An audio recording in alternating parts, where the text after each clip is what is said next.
Hello दोस्तों, स्वागत है आप सभी का बजरंग आईटीआई स्टडी के इस यूट्यूब चैनल में।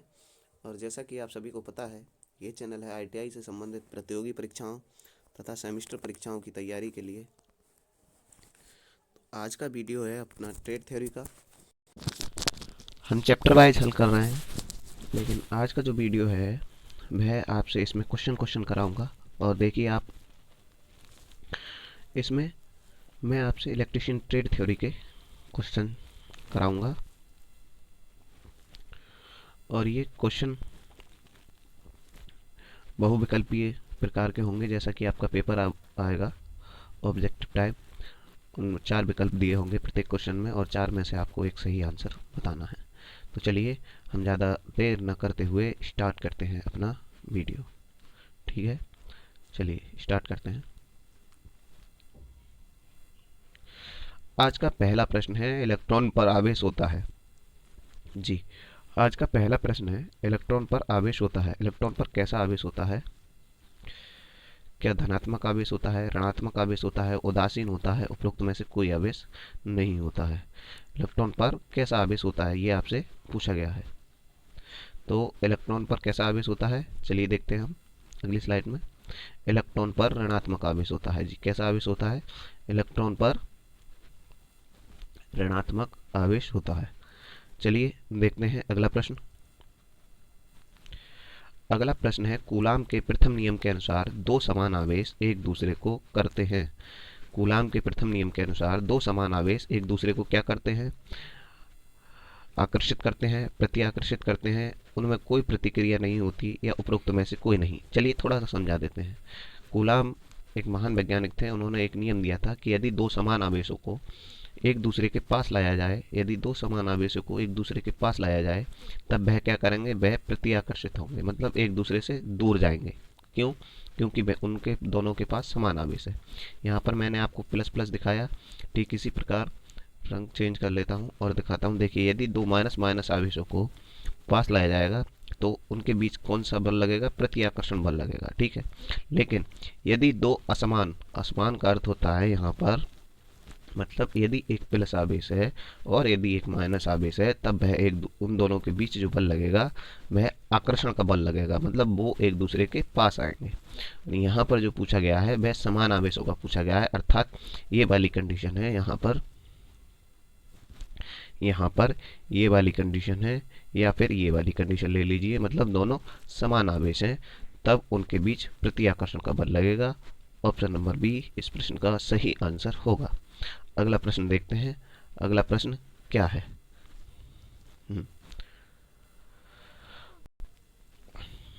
हाँ, इसका आंसर क्या था? प्रति आकर्षण। क्या आंसर था इसका? प्रति आकर्षण बल लगेगा। अगला प्रश्न देखते हैं। अगला प्रश्न क्या है? अगला प्रश्न है, परमाणु के नाभिक में स्थिर रहते हैं।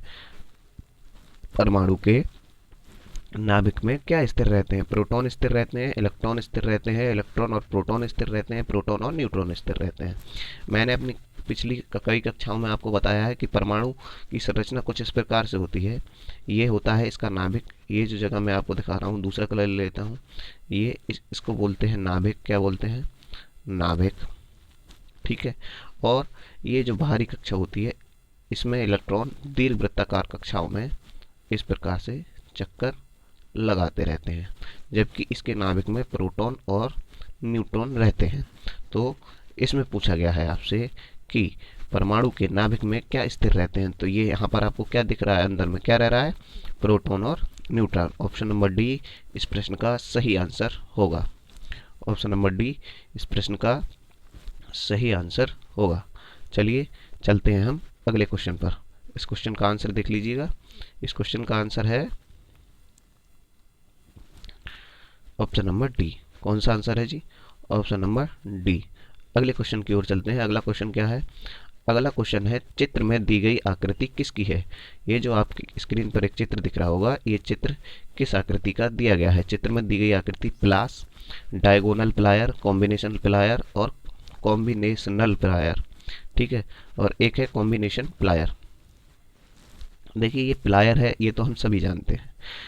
चूँकि हम ITI ट्रेड इलेक्ट्रीशियन से मतलब हम टेक्निकल कोर्स कर रहे हैं, तो हमें इसका टेक्निकल नाम पता होना चाहिए। जो प्लास नाम है ये तो हम साधारण भाषाओं में कहते हैं। डायगोनल प्लायर ये नहीं है, हम डायगोनल प्लायर को हिंदी में विकर्ण प्लायर कहते हैं। ये जो प्लायर है हम ज़्यादातर इसे यूज करते हैं, इसे हम कॉम्बिनेशन प्लायर कहते हैं। कौन सा प्लायर कहते हैं? Combination plier. कॉम्बिनेशनल नहीं, कॉम्बिनेशन प्लायर कहते हैं। ऑप्शन नंबर डी इस प्रश्न का सही आंसर होगा। अगला क्वेश्चन देखते हैं। हाँ, इसका आंसर देख लीजिए, बता दिया मैंने आपको आंसर। अगला क्वेश्चन देखते हैं। अगला क्वेश्चन क्या है? अगला क्वेश्चन है आवेश प्रवाह की दर क्या कहलाती है? विद्युत धारा कहलाती है, वोल्टेज कहलाती है, विद्युत वाहक बल कहलाती है या प्रतिरोध कहलाती है? तो आवेश प्रवाह की दर को हम क्या कहते हैं? विद्युत धारा कहते हैं। चलिए मैं एक क्वेश्चन आपसे पूछता हूँ कि विद्युत धारा का मात्रक क्या है? यदि आपको पता है तो कमेंट बॉक्स में इसका आंसर बताइए। विद्युत धारा का मात्रक क्या है? अगला प्रश्न देखते हैं। अगला प्रश्न क्या है? हाँ, इसका आंसर है विद्युत धारा। आवेश प्रवाह की दर क्या कहलाती है? विद्युत धारा। अगला प्रश्न है धातुओं में धारा प्रवाहित होती है। धातुओं में धारा प्रवाहित होती है, किसके कारण प्रवाहित होती है? इलेक्ट्रॉन के कारण, प्रोटॉन के कारण, न्यूट्रॉनों के कारण या इन सभी के कारण? तो धातुओं में जो धारा प्रवाहित होती है वो इलेक्ट्रॉन के कारण प्रवाहित होती है। किसके कारण प्रवाहित होती है? इलेक्ट्रॉन के कारण धातुओं में धारा प्रवाहित होती है। हाँ जी, धातुओं में जो धारा प्रवाहित होती है वो होती है इलेक्ट्रॉन के कारण। अगला प्रश्न देखते हैं। अगला प्रश्न क्या है? अगला प्रश्न है आग जलाने के लिए 3 आवश्यक शर्तें हैं। आग जलाने के लिए 3 आवश्यक शर्तें कौन कौन सी हैं? आग, पानी, बिजली। बिजली, कोयला, ऑक्सीजन, ऑक्सीजन, ईंधन, ताप, उपरोक्त तीनों। देखिए तीनों तो हो नहीं सकते, क्योंकि बिजली, कोयला, ऑक्सीजन, आग, पानी, बिजली, जहाँ पानी होगा वहाँ आग जल ही नहीं सकती। ऑप्शन ए को ऐसे हटा दीजिएगा। ऑप्शन बी में है बिजली, कोयला, ऑक्सीजन। क्या आपने देखा है कि हमेशा आग बिजली से ही जलती है? मतलब अगर विद्युत की उपस्थिति नहीं होगी तो क्या आग नहीं जलेगी? सही है। तो देखो, आग जलाने के लिए जो 3 आवश्यक शर्तें हैं वह है ऑक्सीजन, ईंधन और ताप। इसीलिए इस प्रश्न का आंसर होगा ऑप्शन नंबर सी। अब इसको मैं आपको एक चित्र के माध्यम से समझा देता हूँ। चलिए देखते हैं। देखिए, आग जलाने के लिए जो 3 आवश्यक शर्तें हैं वह हैं ऑक्सीजन, ईंधन और ताप। चलिए अब हम समझ लेते हैं कि वह 3 ऑक्सीजन, ईंधन और ताप के लिए एक त्रिक बनता है, जिस त्रिक को हम समझते हैं। देखिए, आग जलाने के लिए एक ऑक्सीजन अर्थात ऑक्सीजन होना जरूरी है, हीट मतलब एक ताप, ऊष्मा होनी जरूरी है और फ्यूल अर्थात ईंधन होना जरूरी है। इन तीनों की उपस्थिति में से अगर एक की भी अनुपस्थिति होगी अर्थात एक भी मौजूद नहीं होगा तो आग नहीं जलेगी। ठीक है। अगला क्वेश्चन देखते हैं। अगला क्वेश्चन है चालक पदार्थ का वह गुण जो धारा के मार्ग में बाधा उत्पन्न करे उसे क्या कहते हैं? देखिए, यदि ये कोई चालक पदार्थ है, ये कोई चालक पदार्थ है और इसमें से हम आई धारा प्रवाहित कर रहे हैं, तब इसमें एक ऐसा गुण होता है जो धारा के प्रवाह में बाधा उत्पन्न करता है और जिसको हम क्या बोलते हैं? उसको हम प्रतिरोध बोलते हैं, संधारित्र बोलते हैं, प्रेरक बोलते हैं या वोल्टेज बोलते हैं। तो उसको हम बोलते हैं प्रतिरोध। प्रतिरोध का मात्रक क्या होता है? ओम। क्या मात्रक होता है? ओम। तो इस प्रश्न का जो आंसर होगा वह होगा ऑप्शन नंबर ए। चालक पदार्थ का वह गुण जो धारा के मार्ग में बाधा उत्पन्न करे कौन सा होता है? प्रतिरोध। क्या होता है? प्रतिरोध। अगला प्रश्न देखते हैं। अगला प्रश्न क्या है? अगला प्रश्न है 1 किलोवाट घंटा बराबर होता है। 1 किलोवाट घंटा बराबर क्या होता है? 3600 calorie, 3.6 into 10 joule, 860 calorie, 746 joule. इस प्रश्न का आंसर क्या होगा बताइएगा आप लोग। चलिए चलते हैं हम इस प्रश्न के आंसर की ओर। आंसर देखते हैं इस प्रश्न का। 1 किलोवाट घंटा 860 किलो कैलोरी के तुल्य होता है। किसके तुल्य होता है? 860 किलो कैलोरी तुल्य अर्थात बराबर। ठीक है। अगला प्रश्न देखते हैं। अगला प्रश्न क्या है?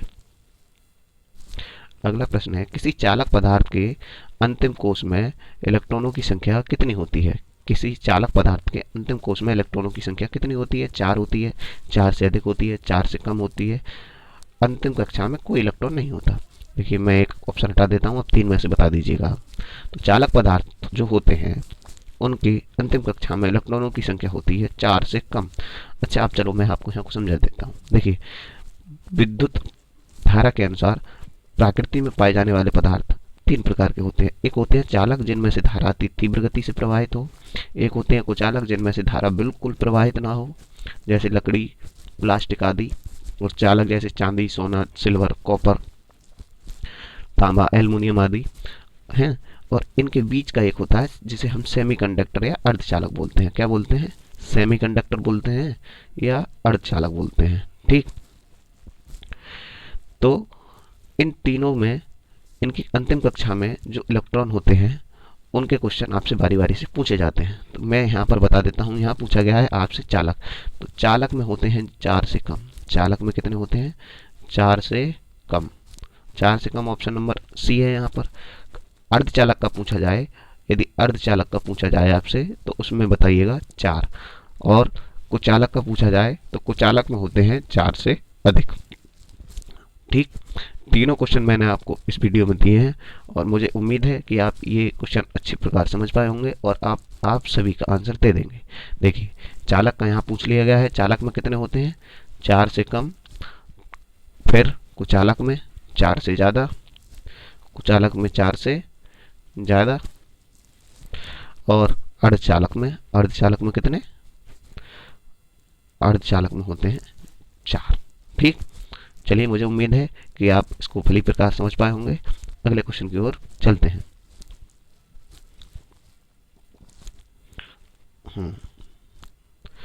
अगले क्वेश्चन की ओर चलते हैं। देखिए, ये पिछले प्रश्न का ही आंसर है जो अभी बताया था कि किसी चालक पदार्थ के अंतिम कोश में कितने इलेक्ट्रॉन होते हैं? तो 4 इलेक्ट्रॉन होते हैं। ठीक, अगले क्वेश्चन की ओर चलते हैं। अगला क्वेश्चन देखते हैं।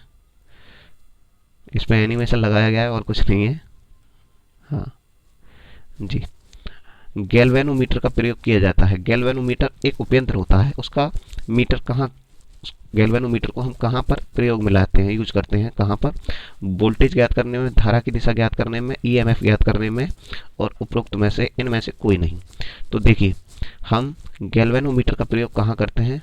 गैल्वेनोमीटर का प्रयोग हम धारा की दिशा ज्ञात करने में करते हैं। धारा की दिशा ज्ञात करने में करते हैं। इस क्वेश्चन में कुछ समझाने के लिए था नहीं, इसलिए मैंने आपको नहीं समझाया। अगले क्वेश्चन देखते हैं। अगला क्वेश्चन क्या है? देखिए, ये है गैल्वेनोमीटर। कुछ इस प्रकार से दिखता है गैल्वेनोमीटर। क्या ज्ञात करता है? ये प्रश्न में बताया गया है धारा की दिशा। ये धारा की दिशा ज्ञात करता है। ठीक, अगला क्वेश्चन देखते हैं। अगला क्वेश्चन क्या है? विद्युत परिपथ में विद्युत धारा को मापता है। विद्युत परिपथ में विद्युत धारा को क्या मापता है? वोल्ट मीटर मापता है, अमीटर मापता है, ओम मीटर मापता है, फ्रीक्वेंसी मीटर मापता है। वोल्ट मीटर, देखिए, इस प्रकार से कुछ आकृति बनी हुई होती है और उस पर बी लिखा होता है। यहाँ पर छोटा सा बी लिखा होगा, एक संकेतक होगा इस प्रकार पॉइंटर, और उसमें यहाँ पर 100 200 कुछ वैल्यू दी होगी। वो आपको वोल्टेज माप के देता है। जबकि विद्युत धारा को अमीटर मापता है। क्या मापता है? अमीटर। प्रतिरोध को ओम मीटर मापता है, फ्रीक्वेंसी को फ्रीक्वेंसी मीटर मापता है। इस प्रश्न का जो आंसर होगा वह होगा ऑप्शन नंबर बी। कौन सा आंसर होगा? Option number B. अब इसका आंसर देखते हैं। देखिए, इस प्रश्न का आंसर है अमीटर। क्या है आंसर? अमीटर। अगला प्रश्न देखते हैं। अगला प्रश्न है, प्रतिरोध मापा जाता है। अभी मैंने पिछले क्वेश्चन में आपको बताया था कि प्रतिरोध किससे मापा जाता है? तो प्रतिरोध मापा जाता है ओम मीटर से। वोल्ट मीटर से क्या मापते हैं हम? वोल्टेज। आवृत्ति मीटर से, मतलब फ्रीक्वेंसी मीटर से आवृत्ति मापते हैं। ठीक, अगला प्रश्न देखते हैं। ये पिछले प्रश्न का आंसर था कि प्रतिरोध को मापा जाता है ओम मीटर के द्वारा। किसके द्वारा? ओम मीटर के द्वारा। अगला प्रश्न है, अर्धचालक पदार्थों की अंतिम कक्षा में इलेक्ट्रॉनों की संख्या होती है। चालक वाला जो पदार्थ आया था, मैंने वहां पे आपको तीनों के बारे में बता दिया था। चालक में कितने? 4 से कम। कुचालक में कितने? 4। और अर्धचालक में कितने होते हैं? अर्धचालक में होते हैं 4। कुचालक में 4 से अधिक। चालक में 4 से कम। इस प्रश्न का जो आंसर होगा वह होगा ऑप्शन नंबर सी, अर्थात 4। अर्धचालक में 4 होते हैं, चालक में 4 से कम होते हैं, कुचालक में 4 से अधिक होते हैं। बस इतना याद कर लीजिएगा आप लोग। चलिए, अगला देखते हैं। हाँ जी, इस प्रश्न का आंसर है 4। अर्धचालक में 4 होते हैं। अगला है, सोडियम वेपर लैंप किस प्रकार का प्रकाश देता है? सोडियम वेपर लैंप जो सड़क पर लगी हुई लाइटें होती हैं, अभी तो एलईडी लाइटें लग गई हैं, लेकिन आज से थोड़े टाइम पहले हम सोडियम वेपर लैंप का प्रयोग करते थे। तो सोडियम वेपर लैंप जो होते थे वो किस प्रकार का प्रकाश देते हैं? लाल रंग का, नीले रंग का, पीले रंग का या सफेद रंग का? चलिए देखते हैं हम इस प्रश्न का आंसर। कैसा प्रकाश देते हैं? ये पीले रंग का प्रकाश देते हैं। कैसा प्रकाश देते हैं? पीले रंग का। ये यदि कोई रोड है, यहाँ पर मैं चित्र नहीं ले पाया हूँ, और उस पर जो साइड में लाइटें लगी होती हैं कुछ इस प्रकार से, ये लाइटें लगी होती हैं, ठीक है। तो ये लाइटें कैसा प्रकाश देती हैं? ये लाइटें प्रकाश देती हैं पीले रंग का। और इन बल्ब लाइटों को हम क्या कहते हैं? Sodium vapour lamp. ये तीनों क्वेश्चन आ गए हैं और आप ये सोच रहे होंगे कि ये क्वेश्चन कैसे दिए हैं, तो ये यूपीपीसीएल जेई के एग्जाम में पूछे गए हैं। अब लगा लीजिए आपको ये कितने इंपॉर्टेंट क्वेश्चन होंगे। कुचालक पदार्थों की अंतिम कक्षा में इलेक्ट्रॉनों की संख्या कितनी होती है? 4 से अधिक होती है। यदि चालक पूछा जाए तो 4 होती है, चालक पूछा जाए तो 4 से कम होती है, और अर्धचालक पूछा जाए तो 4 होती है, ठीक है।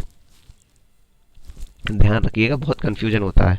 यदि आपसे चालक पूछा जाए, यदि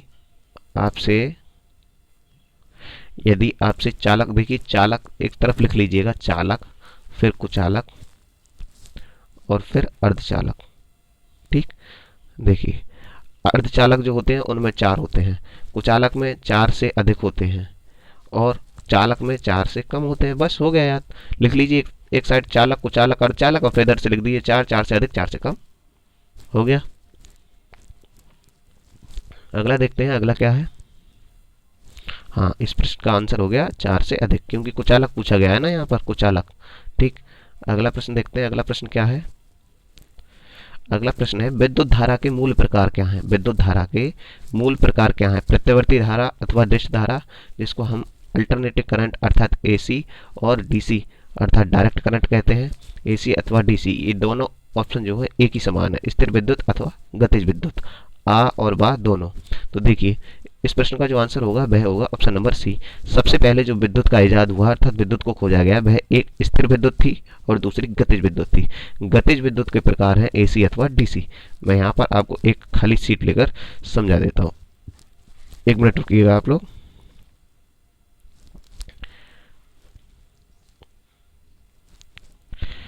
हाँ जी, बस थोड़ा सा रुकिए आप जी। देखिए सबसे पहले यदि हम विद्युत की बात करें तो सबसे पहले विद्युत को 2 वर्गों में बांटते हैं। कौन सी विद्युत? एक स्थिर विद्युत, एक होती है स्थिर विद्युत, स्टैटिक विद्युत जिसे कहते हैं, और दूसरी विद्युत होती है गतिज विद्युत। कौन सी विद्युत होती है? गतिज विद्युत। और गतिज विद्युत को फिर हम 2 भागों में बांटते हैं, एक होती है डीसी डायरेक्ट करंट और एक होती है एसी। इस विद्युत का प्रयोग क्यों लिया जाता है? जैसा कि नाम से ही यहाँ पर दिया गया है स्थिर, इस विद्युत का हम प्रयोग क्यों नहीं करते हैं? क्योंकि इसके नाम में लिखा है स्थिर। स्थिर स्थिर अर्थात रुकी हुई, मतलब एस को हम एक स्थान से दूसरे स्थान पर नहीं ले जा सकते, जबकि गतिज विद्युत को हम जहां चाहे वहां ले जा सकते हैं। स्थिर विद्युत कौन सी होती है, ये प्रश्न आपके दिमाग में आ रहा होगा। तो स्थिर विद्युत वह होती है जो आसमानी बिजली कड़कती है ना, बारिश के दिनों में आसमानी बिजली जो कड़कती है उसको हम कहते हैं स्थिर विद्युत। या आपने बचपन में कभी देखा होगा कि सर में कंघा रगड़ लिया और फिर उससे कागज के छोटे छोटे टुकड़े जो उठाते हैं, वहां भी आकर्षण, मतलब वह भी जो विद्युत उत्पन्न होती है वह स्थिर विद्युत होती है। सर्दियों में हमारे ठंड ज़्यादा लग रही होती है तो हम क्या करते हैं, एक दूसरे हाथों को आपस में रगड़ने लगते हैं, तो उससे क्या हो जाता है, हीट उत्पन्न हो जाती है, वहां भी विद्युत का कहीं ना कहीं उत्पत्ति होती है। उस विद्युत को हम स्थिर विद्युत कहते हैं।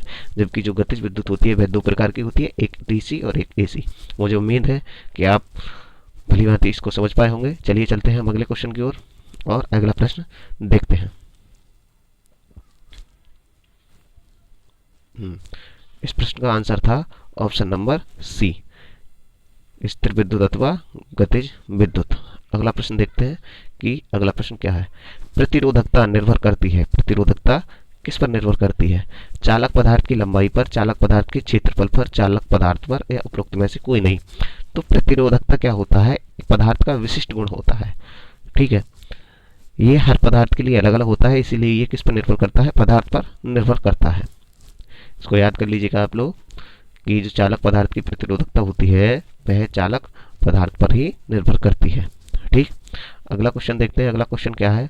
अगला क्वेश्चन है, चालक तार की लंबाई बढ़ाने पर प्रतिरोध पर क्या प्रभाव पड़ता है? बढ़ता है, घटता है, अपरिवर्तित रहता है, कभी घटता है कभी बढ़ता है। अब यहाँ पर मैं एक नई स्लाइड लूंगा और उसके माध्यम से आपको समझाऊंगा। उससे पहले आप एक बार क्वेश्चन पढ़ लीजिए। चालक तार की लंबाई बढ़ने पर प्रतिरोध पर क्या प्रभाव पड़ता है? प्रतिरोध बढ़ता है, प्रतिरोध घटता है, अपरिवर्तित रहता है। अपरिवर्तित का अर्थ रहता है मतलब कुछ नहीं, कोई परिवर्तन नहीं होता है। क्या? कोई परिवर्तन नहीं होता है। ठीक, या कभी घटता बढ़ता है। तो देखिए, अब मैं यहाँ पर एक नई स्लाइड ले लेता हूँ और उसके माध्यम से आपको समझाऊंगा।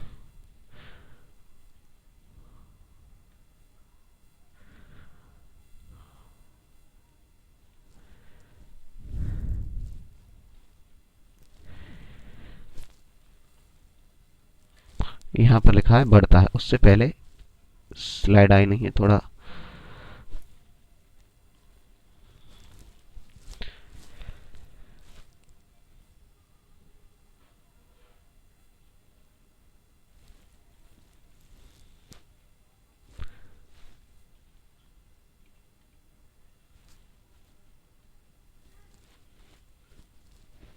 वेट कीजिए थोड़ा।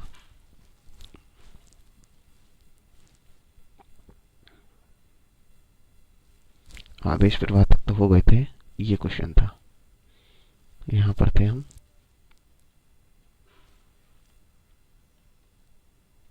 जी हो गया।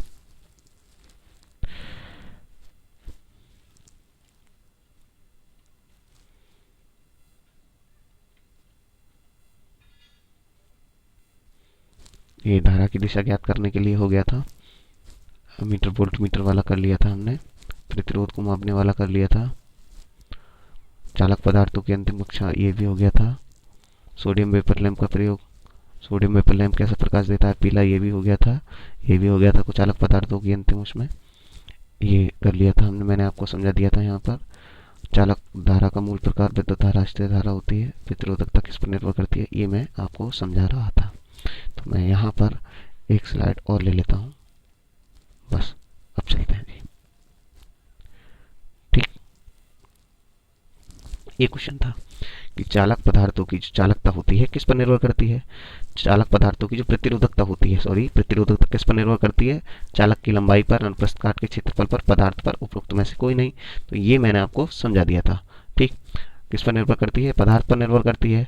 और अगला प्रश्न है जी, अगला प्रश्न है चालक तार की लंबाई बढ़ाने पर प्रतिरोधकता पर क्या प्रभाव पड़ता है? इसको समझते हैं हम। देखिए, मैंने आपको बताया था कि एक सूत्र होता है R बराबर रो एल अपॉन ए। ठीक, अब देखिए यहाँ R क्या है? R है किसी चालक तार का प्रतिरोध, और ये जो L है ये उसकी लंबाई है, जबकि A है उस चालक तार का क्षेत्रफल। यदि ये कोई तार लिया जाए, मैंने कई बार अपनी वीडियो में आपको बताया है, यदि ये कोई तार है और इस तार को देखते हुए हम इस सूत्र को समझते हैं, तो कैसे समझेंगे? इसकी जो लंबाई है यहाँ तक की, इसको बोलेंगे एल। इसका ये जो क्षेत्रफल है, इसको मैं दूसरे कलर से रंग देता हूँ। ये जो क्षेत्रफल है, ये इसको रंग रहा हूँ मैं, ये क्षेत्रफल मतलब इसके जो सिरे हैं, ये जो सिरे हैं, इसको हम क्या बोलते हैं? इसको बोलते हैं अनुप्रस्थ काट का क्षेत्रफल, जिसको हम ए से प्रदर्शित करते हैं। ठीक, और ये रो जो है ये वाला, ये क्या होता है? ये होता है इसका, इस पदार्थ का, जिस पदार्थ से ये बना है उस पदार्थ का विशिष्ट गुण। ठीक है, अब यहाँ से देखने को क्या मिलता है आपको? आर कैसा है? देखिए, आर और एल में संबंध है समानुपाती का, आर और एल में संबंध है समानुपाती का, अर्थात यदि एल बढ़ेगा तो आर स्वतः ही बढ़ेगा, और यदि एल घटेगा तो आर भी स्वतः ही घटेगा। इसीलिए आपसे इस प्रश्न में पूछा गया है, जो प्रश्न है यहाँ पर प्रश्न में आपसे पूछा गया है कि चालक तार की लंबाई बढ़ाने पर प्रतिरोध पर क्या प्रभाव पड़ता है। तो हम जानते हैं कि आर अनुक्रमानुपाती होता है एल के, अर्थात एल के बढ़ाने पर आर बढ़ जाएगा। यहाँ पर कहा गया है कि लंबाई बढ़ाने पर प्रतिरोध क्या होगा? तो बढ़ेगा। और कहा जाता है कि लंबाई घटाने पर क्या प्रभाव पड़ेगा? तो घट जाता। जबकि यदि ए के केस में पूछा जाता, मतलब क्षेत्रफल के, तब इसका उल्टा होता। यदि हम क्षेत्रफल बढ़ाते तो प्रतिरोध घट जाता, जबकि क्षेत्रफल को घटाते तो प्रतिरोध बढ़ जाता।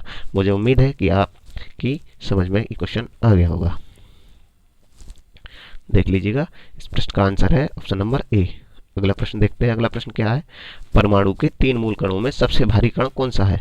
परमाणु के 3 मूल कण हैं, उनमें से सबसे भारी कण कौन सा है? Electron, proton, neutron. उपरोक्त में से कोई नहीं। देखिए परमाणु की संरचना कुछ इस प्रकार होती है, मैंने इलेक्ट्रॉन वाले क्वेश्चन में आपको बताया था। मैं कलर दूसरा ले लेता हूँ। इसके नाभिक में यहाँ पर प्रोटॉन और न्यूट्रॉन रहते हैं, जबकि इलेक्ट्रॉन इस प्रकार से दीर्घ वृत्ताकार कक्षाओं में चक्कर लगाते रहते हैं। इन सब में सबसे भारी कौन सा होता है? देखिए जो हल्का होगा वही तो बाहर चक्कर लगाएगा। सबसे हल्का होता है इलेक्ट्रॉन। इलेक्ट्रॉन होता है सबसे हल्का। कैसा होता है इलेक्ट्रॉन? इलेक्ट्रॉन सबसे हल्का होता है। ठीक, एक मिनट। इलेक्ट्रॉन होता है सबसे हल्का। इलेक्ट्रॉन सबसे हल्का होता है। उसके बाद द्वितीय नंबर पे कौन आता है? तो हाँ, द्वितीय नंबर पे आते हैं प्रोटॉन। क्या होता है? प्रोटॉन। इलेक्ट्रॉन से भारी होता है प्रोटॉन, और सबसे भारी पूछा जाए तो सबसे भारी होता है न्यूट्रॉन। इलेक्ट्रॉन पर ऋण आवेश होता है, प्रोटॉन पर पॉजिटिव आवेश होता है, न्यूट्रॉन पर कोई आवेश नहीं होता, इसलिए यहाँ पर 0 लगा देते हैं इसके ऊपर। तो ये कुछ इस प्रकार से इसका डायग्राम है, याद कर लीजिएगा। सबसे भारी कौन? तो सबसे भारी न्यूट्रॉन। ठीक, जो भारी होगा उसकी तरफ को मुंह खुलेगा। फिर न्यूट्रॉन से हल्का कौन? तो न्यूट्रॉन से हल्का प्रोटॉन। फिर प्रोटॉन से हल्का कौन? तो प्रोटॉन से हल्का इलेक्ट्रॉन। ठीक, और ये समझ लीजिएगा आप। तो इस प्रश्न का जो आंसर होगा वह अगली स्लाइड में आपको बताया गया है। सबसे भारी कौन है? न्यूट्रॉन। इनमें से सबसे भारी कौन सा कण है? तो ये है न्यूट्रॉन। अगला प्रश्न देखिए, प्रतिरोध का मान बढ़ाने के लिए प्रतिरोधों को किस क्रम में संयोजित किया जाता है? यदि हमको प्रतिरोधों का मान बढ़ाना है तो हम प्रतिरोधों को किस क्रम में संयोजित करेंगे? समांतर क्रम में, श्रेणी क्रम में, मिश्रित क्रम में, उपरोक्त में से कोई नहीं। देखिए ये वाली आकृति होती है, इसको हम बोलते हैं प्रतिरोध, और इसको आर से प्रदर्शित करते हैं। मात्रक क्या होता है? ओम। इतना आप समझ पाए होंगे। ठीक है, अब मैं क्या करूंगा, यहाँ पर मैं एक नई स्लाइड लूंगा और उसके माध्यम से आपको समझाऊंगा। ठीक, मैं एक नई स्लाइड लूंगा और उसके माध्यम से आपको समझाऊंगा। तो ये मैंने ले लिया स्लाइड, और अब हम समझाते हैं। देखिए प्रतिरोधों को जो जोड़ते हैं हम 2 प्रकार से जोड़ते हैं। कितने प्रकार से जोड़ते हैं? 2 प्रकार से हम प्रतिरोधों को जोड़ते हैं। एक क्रम होता है श्रेणी क्रम, एक क्रम होता है श्रेणी क्रम, जिसमें क्या करते हैं, प्रतिरोधों को इस प्रकार से जोड़ देते हैं। यदि ये R1 है और ये R2 है, तो ये दोनों श्रेणी क्रम में प्रतिरोध जुड़ गए। तो इसका जो कुल प्रतिरोध होगा R टोटल बराबर क्या होगा? R1 plus R2। ठीक है, मतलब प्रतिरोध का मान क्या होता है? इस क्रम में बढ़ जाता है। यदि इस प्रतिरोध का मान 3 ओम है, इस प्रतिरोध का मान 2 ओम है, तो कुल प्रतिरोध कितना निकल आएगा? देखिए R1 की जगह 3 रख दीजिएगा और R2 की जगह 2 रख दीजिएगा, तो 3 और 2 कितना हो जाएगा? 5। मतलब सर्किट का कुल प्रतिरोध कितना हो जाएगा? 5 ओम। कितना हो जाएगा? 5 ओम हो जाएगा। ठीक, लेकिन जो दूसरा क्रम होता है वह कौन सा क्रम होता है? तो दूसरा क्रम होता है समांतर क्रम। कौन सा क्रम होता है? समांतर क्रम होता है। समांतर क्रम में क्या करते हैं हम? यदि 2 प्रतिरोध दिए गए हैं तो हम उनको कुछ इस प्रकार से जोड़ते हैं, इस प्रकार से जोड़ते हैं। ठीक, थोड़ा सा रंग बन गया है, मैं समझा देता हूं दोबारा। यदि 2 प्रतिरोध आपको दिए गए हैं तो उनको हम कुछ इस प्रकार से जोड़ेंगे। ये कुछ इस प्रकार से जोड़ेंगे। ठीक है, यहाँ पर ये R1 दिया है और ये R2 दिया है। अब टोटल प्रतिरोध आपसे पूछा जाए तो टोटल प्रतिरोध कौन सा होगा, कितना होगा? तो देखिए टोटल प्रतिरोध होगा 1/R बराबर 1/R1 प्लस 1/R2। इस सूत्र से आप इनका कुल प्रतिरोध निकालेंगे। इस क्रम में क्या होता है कि प्रतिरोध का मान घट जाता है, जबकि श्रेणी क्रम में प्रतिरोध का मान क्या होता है? बढ़ जाता है। मुझे उम्मीद है कि आप इसको समझ पाए होंगे। हाँ, तो इस क्वेश्चन में आंसर है सीरीज क्रम में, अर्थात हम प्रतिरोध का मान यदि हम बढ़ाएंगे तो उनको किस क्रम में जोड़ेंगे? सीरीज क्रम में जोड़ेंगे। अगला क्वेश्चन देखते हैं। अगला क्वेश्चन है, स्थिर विद्युत उत्पन्न की जाती है। स्थिर विद्युत अर्थात रुकी हुई विद्युत को हम कैसे उत्पन्न करते हैं? रुकी हुई विद्युत को कैसे उत्पन्न करते हैं? रुकी हुई मतलब एक स्थान से दूसरे स्थान पर नहीं ले जा सकते। घर्षण द्वारा, चालन द्वारा, विकिरण द्वारा, उपरोक्त में से कोई नहीं।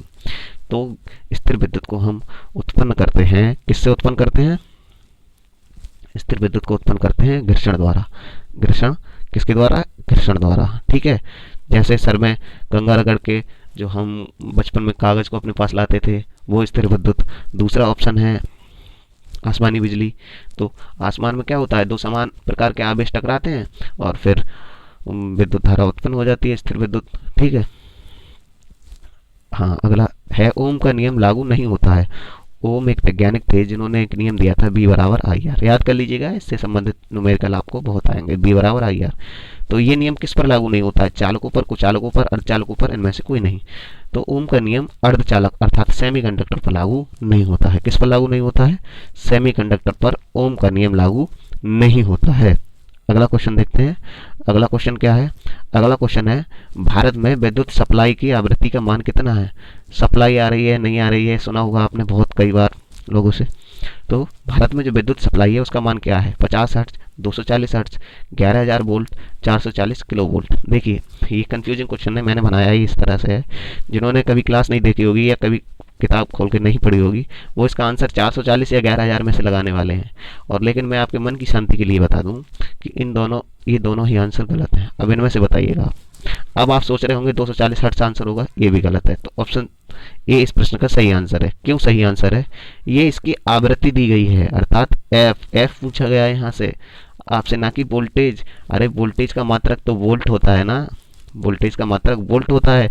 जो आप 240 वोल्ट ही तो कहते हैं, कभी कहते हैं 240 हर्ट्ज आ रहे हैं। भारत में जो विद्युत सप्लाई आती है वह 50 हर्ट्ज और 240 वोल्ट की आती है सिंगल फेज में। जबकि ये 11,000 वोल्ट जो है ये कौन सी है? 11,000 वोल्ट आप अपने घर में डायरेक्ट ले आते हैं? नहीं लाते हैं ना, ये तो ट्रांसमिशन वोल्टेज है। 440 वोल्ट ये भी ट्रांसमिशन वोल्टेज है। इसीलिए इस प्रश्न का जो आंसर होगा वह आंसर होगा 50 हर्ट्ज। कितना आंसर होगा? 50 हर्ट्ज। हाँ जी, इस प्रश्न का सही आंसर है 50 हर्ट्ज, ऑप्शन नंबर ए। अगला प्रश्न देखते हैं। अगला प्रश्न क्या है? किरचॉफ का नियम लागू होता है। किरचॉफ एक वैज्ञानिक थे जिन्होंने दो नियम दिए थे। एक नियम दिया था केसीएल, एक नियम दिया था केबीएल। ठीक है, तो इनके जो नियम है कहाँ लागू होते हैं? एसी पर लागू होते हैं, डीसी पर लागू होते हैं, एसी डीसी दोनों पर लागू होते हैं। किरचॉफ के जो नियम हैं एसी और डीसी दोनों पर लागू होते हैं। कहाँ लागू होते हैं जी? एसी और डीसी दोनों पर लागू होते हैं। अगला क्वेश्चन देख लेते हैं। अगला क्वेश्चन क्या है? अगला क्वेश्चन है, इलेक्ट्रॉनों का प्रवाह होता है। इलेक्ट्रॉनों का प्रवाह होता है उच्च विभव से निम्न विभव की ओर, निम्न विभव से उच्च विभव की ओर।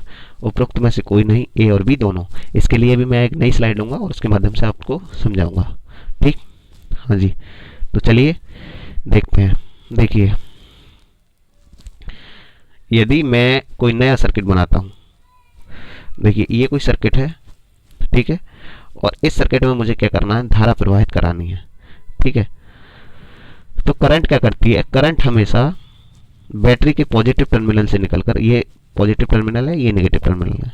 करंट हमेशा क्या करती है? बैटरी के पॉजिटिव टर्मिनल से निकलकर नेगेटिव टर्मिनल की ओर आती है। आज तक पता नहीं चला है कि इलेक्ट्रॉन धारा की दिशा के विपरीत क्यों धारा की दिशा के विपरीत क्यों गति करते हैं, जबकि इलेक्ट्रॉन कैसे गति करते हैं? इलेक्ट्रॉन इनके विपरीत गति करते हैं। मतलब इलेक्ट्रॉनों की जो गति होती है, इलेक्ट्रॉन बैटरी के नेगेटिव टर्मिनल से और पॉजिटिव टर्मिनल की ओर जाते हैं, जबकि धारा क्या करती है? धारा बैटरी के पॉजिटिव टर्मिनल से नेगेटिव टर्मिनल की ओर जाती है। देखिए, पॉजिटिव अर्थात उच्च विभव, नेगेटिव अर्थात निम्न विभव। पूछा गया है आपसे इलेक्ट्रॉन किस ओर गति करते हैं, तो इलेक्ट्रॉन गति करते हैं निम्न विभव से, माइनस से प्लस की ओर ही तो गति कर रहे हैं। देखिए इलेक्ट्रॉन, इसमें मैं बता रहा हूँ आपको, इसमें तो इलेक्ट्रॉन गति करते हैं निम्न विभव से उच्च विभव की ओर। ठीक, उच्च विभव की ओर।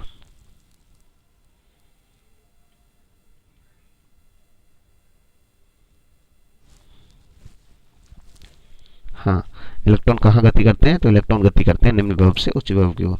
समझ में नहीं आ रहा है तो दोबारा देखिएगा वीडियो, लेकिन ये सारे क्वेश्चन याद करिए। आपके सेमेस्टर परीक्षाओं तथा प्रतियोगी परीक्षाओं के लिए बहुत ही इंपॉर्टेंट क्वेश्चन है। सारे क्वेश्चन एकदम चुन चुन कर लिए गए हैं। ठीक है, हाँ, अगला क्वेश्चन देखते हैं। अगला क्वेश्चन है, एसी परपथ में फ्यूज को किस तार में लगाते हैं?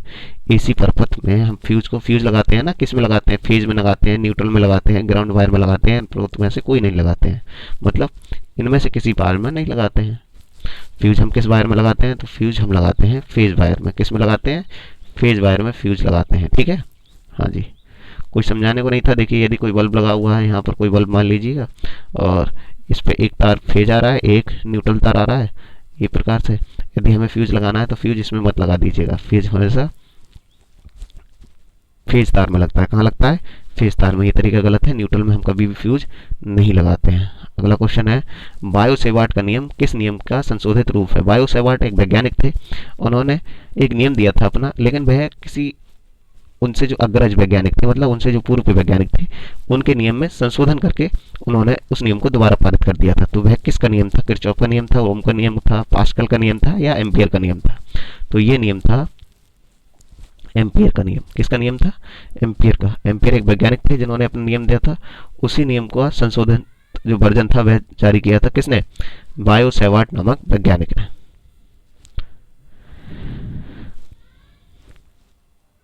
इलेक्ट्रॉन की खोज किसने की?